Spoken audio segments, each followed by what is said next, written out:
Ազատվել նրանը լինելու համար։ Ես ուժեղ եմ, որովհետև փրկվել եմ նրանը լինելու համար։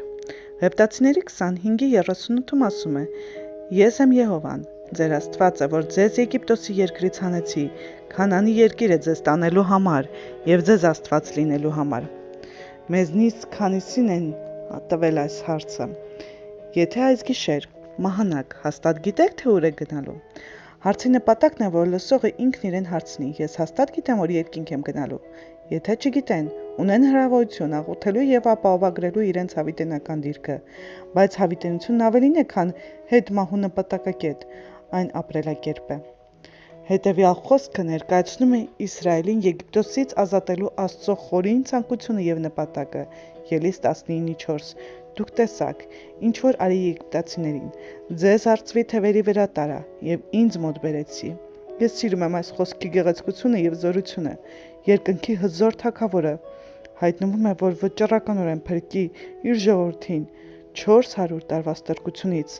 Այս ընթացքում նա հարվածում է Եգիպտոսին աշխարհում ամենահզոր տերությանը եւ խայտառակելով վերածում այն ավերակների։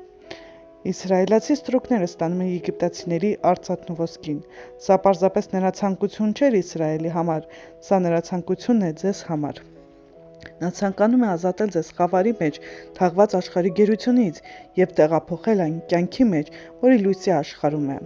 Փրկությունը երբեք կապված չէր միայն խոստման երկրի հետ, այն կապված էր նրա հետ, ով տվեց խոստումը։ Ի վերջո, նա ցանկանում է բերել մեզ իր մոտ։ 5 տականի խոստումները գալիք բաների նախանշանն էին։ Փրկության գործում Աստծո վերջնական նպատակը իր զավակներին իր մոտ բերելն էր։ Սիրելիներ,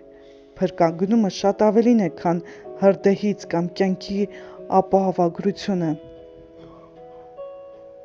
Ով չի փափագում ազատվել այս աշխարհի դաժանությունից եւ փոխադրվել Աստծո սարը։ Ի վերջո, այս աշխարհը մեր տունը չէ, այնպես որ ճիշտ կլինի, որ ջերմացնենք այս փափագը։ Մենք պետք է գրկաբաց ընդունենք փրկությունը գերությունից ու դատաստանից,